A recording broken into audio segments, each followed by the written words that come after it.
Hello मेरे प्यारे दोस्तों, आर के हॉरर पॉडकास्ट चैनल में आपका स्वागत है। मैं हूं आपका दोस्त और होस्ट आर के। मैं आपके लिए एक से एक बेहतरीन हॉरर कहानियां लेकर आता हूं। अगर आपको ये कहानियां पसंद आ रही हो तो कृपया करके मुझे जरूर बताएं, और आप कहां से मेरा वीडियो देख रहे हो वो भी आप नीचे कमेंट बॉक्स में लिख सकते हो, ताकि मैं अगले वीडियो में आपका नाम ले सकूं। दोस्तों, मेरे चैनल को प्लीज सब्सक्राइब भी कर दिया करो। मैं आपके लिए बहुत मेहनत से कहानी बनाता हूं, प्लीज इतना तो कर दिया करो। चलिए शुरू करते हैं हमारी नई कहानी। ये कहानी क्रोकोटा नामक एक अजीब हैवान की है। मैं क्रोकोटा के बारे में बाद में बताऊंगा। उससे पहले मैं सीधा अपनी कहानी पर आता हूं। ये कहानी विक्रम नामक युवक ने भेजी है। विक्रम एक 25 वर्षीय युवक अब अपने गांव से दूर शहर में रहता है। विक्रम की ये कहानी उस भयानक खौफनाक रात की दास्तान, जब वो और उसके दो दोस्त अर्जुन और समीर एक प्राचीन जंगल में कैंपिंग के लिए गए थे। आइए सुनते हैं विक्रम की कहानी उनकी जुबानी में। ये कहानी केवल सिर्फ मेरी आप बीती ही नहीं, बल्कि मेरे उन दो दोस्तों की भी है जिन्हें मैंने उस जंगल में खो दिया। विक्रम कहता है, मैं उस काली रात को कभी भूल नहीं सकता। वो काली मनहूस रात, जब मैंने क्रोकोटा को देखा। उसने मुझे जो जख्म दिया है उसे मैं जिंदगी भर नहीं भूल सकता हूं। कहानी को बोरिंग न करते हुए मैं सीधा कहानी पर आता हूं। आपको मेरी ये कहानी थोड़ी मनोरंजक लग सकती है, लेकिन यकीन मानिए ये एक ऐसी त्रासदी है जिसे मैं भूलना चाहूं तो भी नहीं भूल सकता। हर रात जब भी मैं सोने की कोशिश करता हूं, मुझे अर्जुन और समीर की आवाजें सुनाई देती है। उनकी चीखें, उनका दर्द, और वो भयानक हैवान, वो शैतान जिसे लोग क्रोकोटा कहते हैं। मैं विक्रम हूं। मैं अब एक छोटे से शहर में एक दुकान चलाता हूं। लोग मुझे एक सामान्य आदमी मानते हैं, लेकिन मैं जो भी हूं वो उन दो दोस्तों की वजह से हूं जिन्हें मैंने खो दिया। ये कहानी उन्हीं की है, और उस भयानक रात की जिसने मेरी जिंदगी बदल दी। ये बात उस समय की है जब मैं 22 साल का था। अर्जुन, समीर और मैं, हम तीनों बचपन के दोस्त थे। हम तीनों ने एक साथ स्कूल में पढ़ाई की थी और गर्मियों की छुट्टियों में अक्सर कुछ खतरनाक करने की योजना बनाते थे। इस बार अर्जुन ने सुझाव दिया, क्यों ना हम कालवन जंगल में जाएं? मैंने सुना है वो जगह कैंपिंग के लिए बहुत अच्छी है। इसके अलावा उस जंगल में बहुत से जानवर होते हैं। समीर ने हंसते हुए कहा, और हां, वही जानवर हमारा शिकार कर लेंगे। उनकी तो शानदार दावत हो जाएगी। मैंने पहले थोड़ा झिझकते हुए कहा, कालवन जंगल? वो तो बहुत पुराना और डरावना है। मैंने सुना है जो भी उस जंगल में गया वो मुश्किल से ही वापस आया हो। वहां लोग जंगल की गहराई में खो जाते हैं। अर्जुन ने मेरी चिंता को मजाक में उड़ा दिया। अरे यार, तुम भी इन गांव वालों की बातों को सच मान लेते हो। वे बस कहानियां बनाते हैं, वहां कुछ भी नहीं है। चलो न, बहुत मजा आएगा। आज हम तीनों कुछ तूफानी करेंगे। समीर ने हामी भर दी, और उनकी बातों में बहककर मैंने भी हाँ कर दी। हमें अंदाजा नहीं था कि ये फैसला हमारी जिंदगी का सबसे बड़ा पछतावा बन जाएगा। हमने अगले दिन जाने का तय किया। सारा सामान इकट्ठा कर लिया, एक टॉर्च, खाने का सामान और कैंपिंग के लिए कुछ सामान। अगले दिन हम कालवन जंगल के लिए निकल गए। हमने रास्ते में एक चाय की टापरी पर अपनी गाड़ी रोकी। वहां कुछ गांव के लोग आपस में बातचीत कर रहे थे। हम तीनों वहां चाय पीने के लिए रुके। गांव वालों से हम कुछ बातचीत करने लगे तो हमने उनको बातों ही बातों में कालवन ट्रिप के बारे में बताया। गांव के लोग जब हमारी योजना के बारे में सुनते हैं तो वे हमें रोकने की कोशिश करते, लेकिन हमने कहा यह सिर्फ एक अफवाह है, ऐसा कुछ नहीं होता है। तभी एक बुजुर्ग ने हमें चेतावनी दी, कहा मत जाओ उस कालवन में, वहां एक शैतान रहता है। वो इंसानों की आवाज निकालकर उन्हें अपनी ओर खींचता है और फिर उन्हें खा जाता है। मैंने डरते हुए पूछा, क्या यह सच है? अर्जुन ने हंसते हुए कहा, अरे ये सब मनगढ़ंत कहानियां हैं। चलो यार, ऐसी बातों में मत उलझो। बुजुर्ग ने मुझसे कहा, बेटा, अगर तुमने जाने की ठान ही ली है तो बस याद रखना, जो चीज तुम्हें जंगल में दिख रही हो या सुनाई दे रही हो, उस पर भरोसा मत करना। उनकी बात मेरे दिमाग में अटक गई, लेकिन अर्जुन और समीर को देखकर मैं चुप रहा। अगली सुबह हम तीनों जंगल की ओर निकल पड़े। कालवन गांव से करीब 4 घंटे की पैदल दूरी पर था। जैसे जैसे हम जंगल के करीब पहुंचते गए, पेड़ घने होते गए। सूरज की रोशनी धीरे धीरे कम हो रही थी और एक अजीब सी खामोशी ने हमें घेर लिया। यहां कितना सन्नाटा है, मैंने कहा। अर्जुन ने जवाब दिया, बस इसलिए तो मजा आएगा। ये जगह पूरी तरह से हमारे लिए है। जंगल के भीतर घुसते ही हमें पुराने समय की एक टूटी फूटी झोपड़ी मिली। हमने तय किया कि रात यही बिताएंगे। ये जगह काफी पुरानी थी। दीवारों पर शैवाल लगे हुए थे और छत आधी गिरी हुई थी।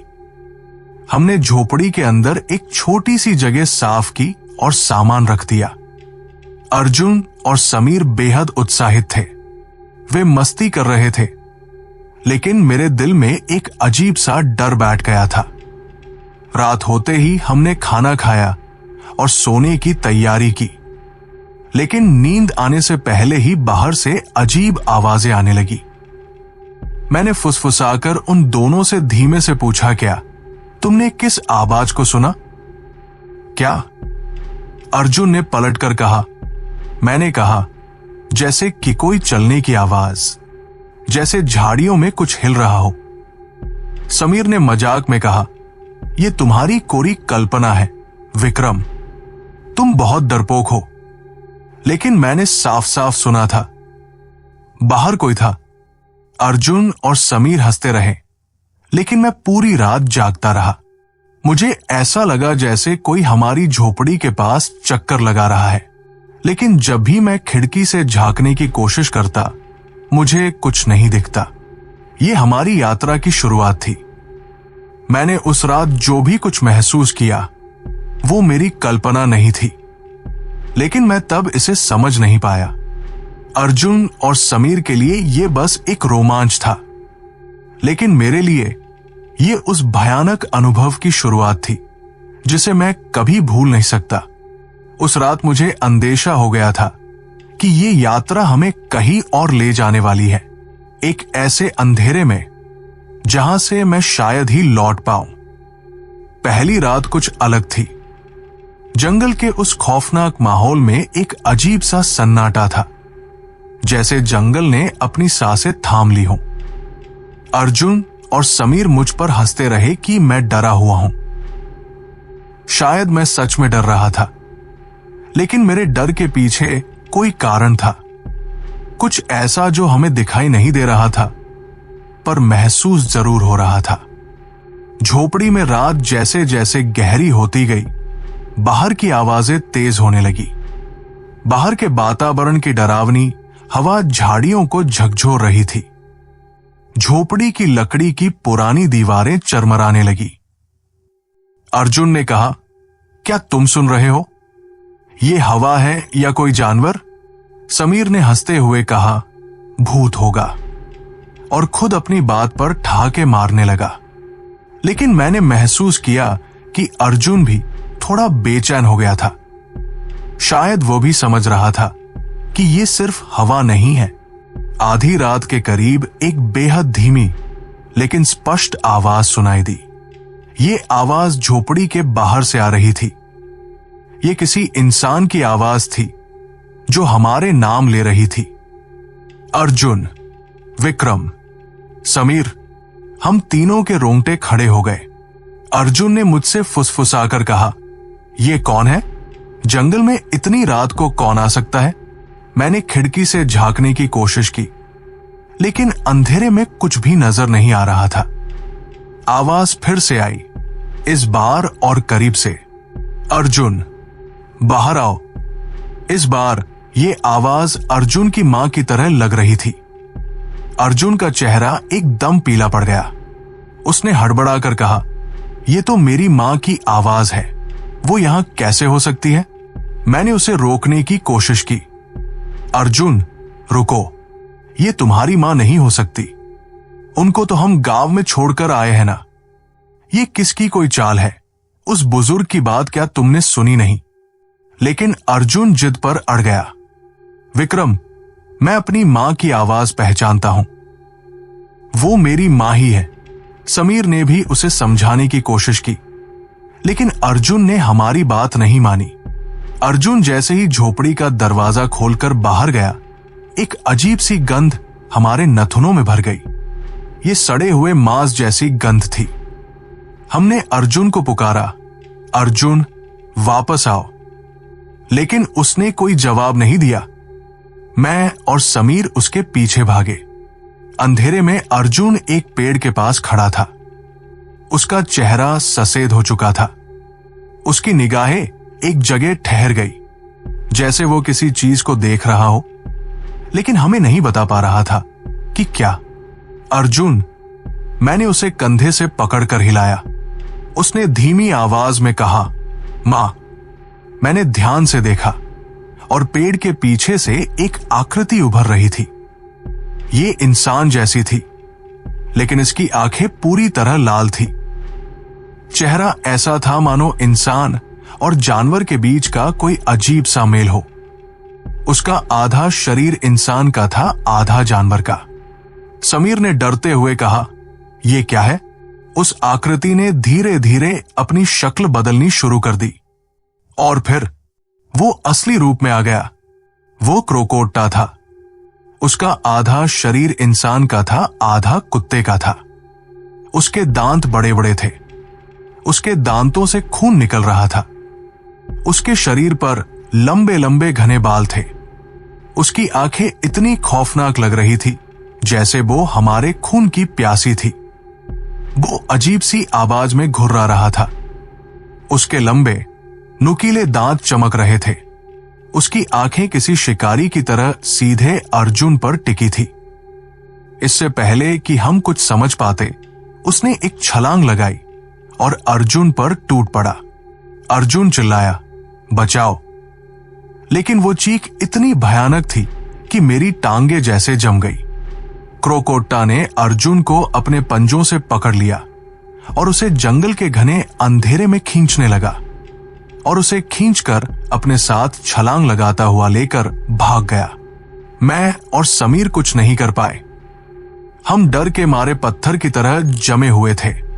अर्जुन की चीखें धीरे धीरे दूर होती गई और फिर खामोशी छा गई। मैं समीर अचानक से होश में आए, लेकिन जब तक होश में आए वो अर्जुन को कहीं दूर ले गया। हमने अर्जुन को खोजने के लिए उसका पीछा किया, लेकिन अंधेरा होने की वजह से हम उसे नहीं खोज पाए। हम दोनों किसी तरह खुद को संभालकर झोपड़ी की ओर भागे। समीर पसीने से लथपथ था। ये क्या था? विक्रम, ये क्या था? मैंने कांपती हुई आवाज में कहा। ये क्रोकोट्टा था। क्रोकोट्टा? वो दंतकथाओं वाला जानवर? समीर की आंखें डर से बड़ी हो गई। हां, मैंने कहा, गांव के बुजुर्ग सही कह रहे थे। ये हमें मारने आया है और हम इसे रोक नहीं सकते। उस रात हम झोपड़ी के अंदर दुबके रहे, लेकिन बाहर से हमें लगातार अर्जुन की आवाज सुनाई देती रही। विक्रम, समीर, मुझे बचाओ। मैंने समीर से कहा, ये अर्जुन नहीं है, ये क्रोकोट्टा है। अगर हमने बाहर जाने की कोशिश की तो हम भी मारे जाएंगे। सुबह होते ही सब कुछ शांत हो गया। जब हम बाहर निकले तो अर्जुन का कोई निशान नहीं था, बस उसके खून के कुछ धब्बे जमीन पर थे। समीर ने कांपते हुए कहा, हमें यहां से तुरंत निकलना होगा। लेकिन मैं जानता था कि इस जंगल से निकलना हमारे लिए इतना आसान नहीं था। क्रोकोट्टा ने हमें देखा था और अब वो हमें छोड़ने वाला नहीं था। सुबह की रोशनी ने रात के भयानक अनुभव को थोड़ा कम कर दिया था, लेकिन हमारा डर अब भी हमारे साथ था। अर्जुन अब हमारे साथ नहीं था। समीर के चेहरे पर गहरा डर साफ झलक रहा था और मैं खुद को मजबूत दिखाने की कोशिश कर रहा था, लेकिन अंदर से मैं भी टूट चुका था। समीर ने कहा, विक्रम, हमें यहां से निकलना होगा। अगर हम रुके तो अगली बार मैं या तुम नहीं बचेंगे। मैंने उसकी बात पर सहमति जताई, लेकिन इस जंगल से बाहर निकलना आसान नहीं था। ये जंगल जितना हमने सोचा था उससे कहीं ज्यादा बड़ा और भयानक था। और सबसे बड़ा खतरा क्रोकोटा, वो अब हमारी गंध पहचान चुका था। हमने जल्दी जल्दी अपना सामान समेटा और झोपड़ी से बाहर निकल पड़े। सूरज सिर पर था, लेकिन जंगल इतना घना था कि रोशनी बमुश्किल जमीन तक पहुंच रही थी। हर तरफ अजीब सी खामोशी थी। विक्रम, समीर ने धीमी आवाज में कहा, क्या वो हमें देख रहा होगा? मैंने सिर झुकाकर कहा, मुझे नहीं पता, लेकिन हमें सावधान रहना होगा। उसकी चालों को समझना मुश्किल है। समीर ने कहा, गांव के बुजुर्ग ने कहा था कि वो हमारी आवाज की नकल कर सकता है। अगर हम उसकी आवाज सुने भी तो हमें उस पर भरोसा नहीं करना चाहिए।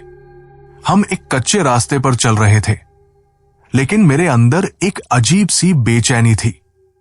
ऐसा लग रहा था जैसे कोई हमारी हर हरकत देख रहा हो। कुछ घंटों की पैदल यात्रा के बाद हमें एक नदी दिखाई दी।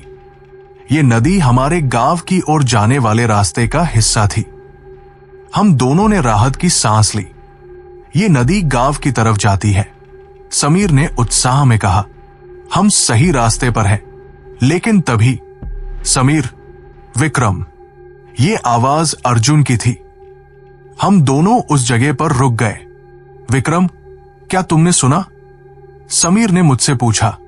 हां, मैंने कहा, लेकिन ये अर्जुन नहीं हो सकता। वो मर चुका है। ये क्रोकोट्टा है।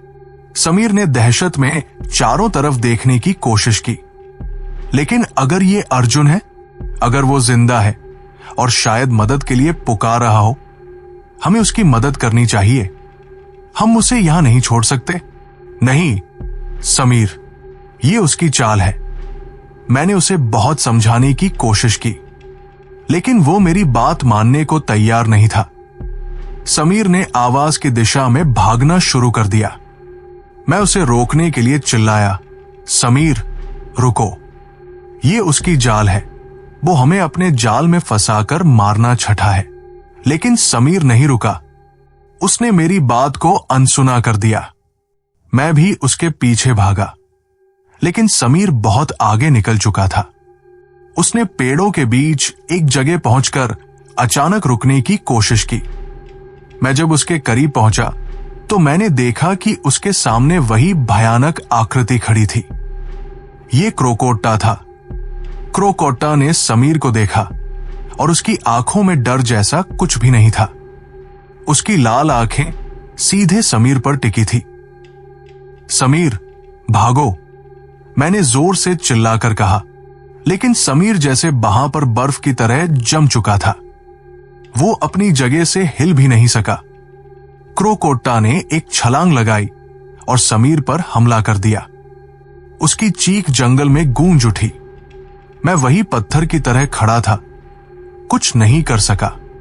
समीर के शरीर को क्रोकोट्टा ने अपने बड़े बड़े पंजों से पकड़कर बीच में से फाड़ दिया। समीर के शरीर से तून धारा बह निकली। उसने अपने बड़े बड़े दांतों से समीर की गर्दन पकड़ ली और एक झटके में उसकी गर्दन को उखाड़ दिया। मैं उसकी चीखें सुनता रहा, लेकिन कुछ भी नहीं कर सका। कुछ ही पलों में सब खत्म हो गया। समीर भी अब नहीं रहा। क्रोकोट्टा ने अपनी खून से सनी आंखों से मेरी तरफ देखा। मेरे शरीर में मानो जान ही नहीं बची थी। लेकिन जैसे ही उसने मेरी तरफ बढ़ने की कोशिश की, मैंने अपनी पूरी ताकत लगाकर दौड़ लगा दी। मैं भागता रहा, पेड़ों के बीच से झाड़ियों को चीरते हुए। मुझे नहीं पता था मैं कहाँ जा रहा हूं, बस इतना पता था कि मुझे वहां से दूर जाना है। मैंने पीछे मुड़कर नहीं देखा। क्रोकोटा की गंध अब भी मेरे पीछे थी, लेकिन शायद वह मुझसे खेल रहा था। कई घंटे तक भागने के बाद मैंने अपने गांव की सीमा को पार किया। मैंने देखा कि कुछ गांव वाले खेतों में काम कर रहे थे। मैंने चिल्लाकर कहा, बचाओ। गांव वालों ने मुझे देखा और मेरी हालत देखकर भागकर मेरी मदद के लिए आए। मैं जमीन पर गिर पड़ा। जब मैं होश में आया तो मैं अपने घर में था। गांव के बुजुर्ग मेरे पास बैठे थे। उन्होंने कहा, तुम बच गए, लेकिन वो अब भी तुम्हारे पीछे हो सकता है। इस जंगल का शैतान इतनी आसानी से हार नहीं मानता। गांव लौटने के बाद भी मैं खुद को सुरक्षित महसूस नहीं कर पा रहा था। अर्जुन और समीर की चीखें मेरे कानों में गूंज रही थी और वो खौफनाक प्राणी क्रोकोटा मेरी हर सोच पर हावी था। मैंने ठान लिया था कि इस शैतान के बारे में सब कुछ जानना होगा। गांव में मुझे देखकर लोग हैरान थे। मेरी हालत इतनी बुरी थी कि मेरी मां और पिता घबरा गए। क्या हुआ विक्रम? अर्जुन और समीर कहाँ हैं? मैं चुप रहा। मैंने कुछ भी बताना जरूरी नहीं समझा। मुझे पता था गांव में ऐसे लोग थे जो क्रोकोटा के बारे में जानते थे। मुझे उनकी मदद लेनी थी। गांव के सबसे बुजुर्ग बाबा रघुनाथ, जो जंगल के बारे में कहानियां सुनाने के लिए मशहूर थे, वही मेरी उम्मीद थे। मैं सीधा उनके पास गया। उन्होंने मुझे देखते ही पूछा, क्या तुम कालवन से लौटे हो? मैंने धीरे से सिर हिलाया। और तुम्हारे दोस्त? उन्होंने गंभीरता से पूछा। वो उन्हें ले गया। मैंने धीमी आवाज में कहा। बाबा के चेहरे पर चिंता की गहरी लकीरें खिंच गई। उन्होंने मुझे अंदर बुलाया और दरवाजा बंद कर लिया। बाबा ने एक गहरी सांस ली और बोले, तुमने उस शैतान को देख लिया जिसने सदियों से हमारे जंगल को अपने कब्जे में ले रखा है। इसे क्रोकोटा कहते हैं। ये कोई साधारण जानवर नहीं है। ये शैतान है जो इंसानों की मार कर खा जाता है और उसी की वजह से जीता है। मैंने हिम्मत जुटाकर पूछा, लेकिन ये क्रोकोटा क्या भला है और ये हमारे पीछे क्यों पड़ा? बाबा ने कहना शुरू किया, कहा जाता है कि सदियों पहले ये प्राणी एथियोपिया से यहां आया था। ये इंसानों की आवाजों की नकल कर सकता है और उन्हें अपनी तरफ खींच सकता है। ये जानवर इंसानों की भ्रम जाल में फंसाकर मार डालता है। पहले ये सिर्फ जंगल में रहने वाले जानवरों को मारता था, लेकिन धीरे धीरे इसकी भूख बढ़ने लगी। अब ये जिंदा इंसानों को मारकर खा जाता है। मैंने उनकी बात को और गहराई से समझने की कोशिश की। क्या इसे मारा जा सकता है? बाबा ने सिर हिलाया। नहीं, इसे किसी भी सामान्य हथियार से नहीं मारा जा सकता। ये शैतान है। अगर इसे किसी तरह मारा भी जा सकता हो तो मुझे इसके बारे में ज्यादा नहीं पता। मैं निराश होकर वापस शहर चला गया। मुझे आज भी मेरे दोस्तों की बहुत याद आती है। मैं उस भयानक रात को कभी भूल नहीं सकता हूं। दोस्तों, ये थी मेरी कहानी। जैसा कि मैंने कहा था कि मैं कहानी के अंत में इस शैतान के बारे में बताऊंगा, आइए जानते हैं क्रोकोटा के बारे में। क्रोकोटा एक पौराणिक प्राणी है जो प्राचीन भारतीय और इथियोपियाई कथाओं से जुड़ा हुआ है। इसे एक घातक और भयानक शिकारी के रूप में जाना जाता है। इसके बारे में वर्णन करते हुए प्राचीन लेखकों ने इसे एक ऐसा जीव बताया है जो विभिन्न गुणों का मिश्रण है। इसका स्वरूप और शक्तियां इसे बेहद खतरनाक और रहस्यमय बनाती है। क्रोकोटा मानव और कुत्ते का मिश्रण होता है। ये सियार जैसा तेज और हाथी जैसा शक्तिशाली होता है। इसके शरीर पर मजबूत फर और घातक दांत होते हैं। जो किसी भी शिकार को पल भर में चीर सकते हैं। इसकी आंखों में एक चमक होती है जो लोगों को सम्मोहित कर सकती है। क्रोकोट्टा अपने शिकार की आत्मा को निगलने की क्षमता रखता है। माना जाता है कि जिनकी आत्मा ये खा लेता है वे कभी मुक्ति नहीं पा सकते। ये किसी भी इंसान की आवाज की हूबहू नकल कर सकता है। इसका इस्तेमाल ये अपने शिकार को लुभाने या भ्रमित करने के लिए करता है। क्रोकोट्टा अपने रूप को बदलकर इंसान का रूप धारण कर सकता है। ये अक्सर गांवों में मानव रूप लेकर लोगों को धोखा देता है। अमरत्व, इसे किसी भी सामान्य हथियार से मारा नहीं जा सकता। ये रात में शिकार करता है जब सब सो रहे होते हैं। अपने शिकार को फुसलाने के लिए ये उनकी प्रियजनों की आवाज में बात करता है। इसका मकसद शिकार को अपने पास बुलाना और उन्हें मारकर उनकी आत्मा को निगल लेना होता है।